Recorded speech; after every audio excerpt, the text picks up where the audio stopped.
एक graphic design साठीचं एक perfect tool आपण त्याला म्हणू शकता, जे की इझी टू यूज आहे. पेडमध्ये पण आहे, फ्रीमध्ये पण आहे. त्याच्यामध्ये भरपूर व्हरायटीमध्ये आपल्याला प्री डिझाईन टेम्पलेट पण मिळतील. तर ते यूज कसं करायचं आपण बघणार आहोत. त्याचं नाव आहे कॅनव्हा. तर या व्हिडिओमध्ये आपण कॅनव्हाला लॉग इन कसं करायचं, आपलं अकाउंट कसं क्रिएट करायचं हे बघणार आहोत. आणि नंतरच्या व्हिडिओजमध्ये स्टेप बाय स्टेप तुमचं सोशल मीडिया डिझाईन, तुमचं युट्यूबचं थंबनेल, तुमचं युट्यूब व्हिडिओज, त्याच्यानंतर तुमचा रिझ्यूम, तुमचं प्रेझेंटेशन हे सगळं कसं कसं त्याच्यामध्ये डिझाईन करायचं आहे आपण बघणार आहोत. चॅनलवर पहिल्यांदा असाल तर सबस्क्राईब करून घ्या, येणारे नवीन व्हिडिओ तुम्हाला अपडेट मिळण्यासाठी.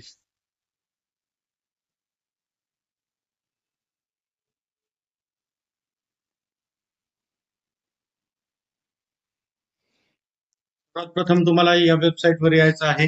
या वेबसाईटची लिंक हे कॅनव्हाची तुम्हाला डिस्क्रिप्शन मध्ये मिळून जाईल. तिथून तुम्ही इथे येऊ शकता. इथं साइन अप वर क्लिक करायचं आहे आपल्याला. साइन अप वर क्लिक केल्याच्या नंतर अशा पद्धतीचा इंटरफेस दिसेल तुम्हाला. इंटरनेटची स्पीड थोडी स्लो आहे.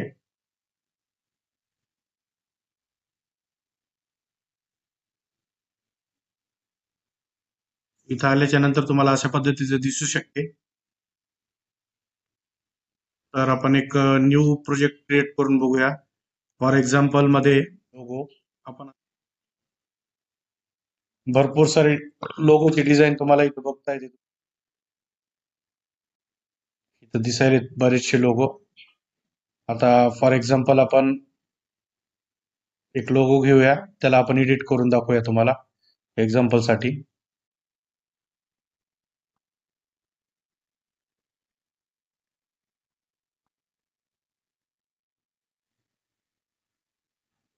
चला आपण ट्रायल साठी हे बघूया.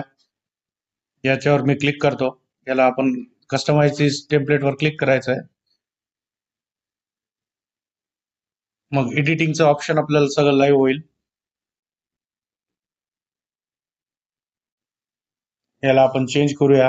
आपलं नाव देऊ वाटल्यास लर्न विथ.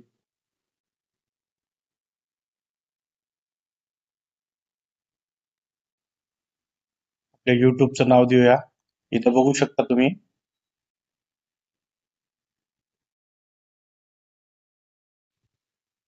जे आपलं एलिमेंट आहे त्या एलिमेंटवर क्लिक करायचं. इथं तुम्हाला सगळे ऑप्शन, त्याचा कलर चेंज करायचा ऑप्शन वगैरे इथं दिसू शकते.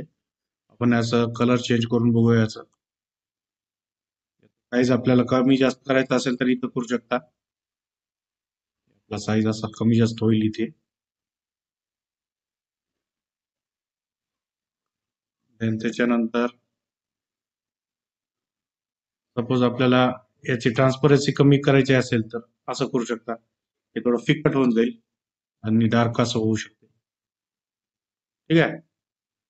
आता इथं बरेचसे अजून टेम्पलेट्स दिलेले आहेत, तुम्ही चेक करून बघू शकता. आणि याला जसं पाहिजे तसं आपण डिझाईन करू शकता. इथं टेक्स्ट पण इनपुट करू शकता. इथे एलिमेंट्स आहेत. सपोज आपल्याला एखादा लर्निंगचा काही एलिमेंट टाकायचा आहे. लर्न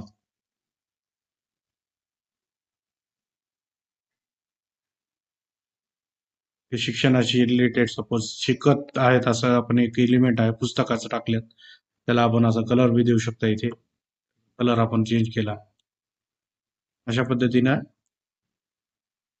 हे आता लोगो बनलेला आहे. इथे शेअर वर क्लिक करायचं आहे. डाउनलोड म्हणून ऑप्शन दिसेल तुम्हाला. इथं डाउनलोड वर क्लिक केलं की आपलं जे बनवलेला लोगो आहे ते आपला डाउनलोड होऊन जाईल. किती वेळामध्ये डाउनलोड झालाय? 0 मिनिटामध्ये आपला लोगो पण डाउनलोड झालाय. अशा पद्धतीने आपला लोगो इथं तयार आहे, आपण ट्रायल साठी बनवलेला. नेक्स्ट व्हिडिओमध्ये आपण पोस्टर कसं बनवायचं ते आपण बघूया.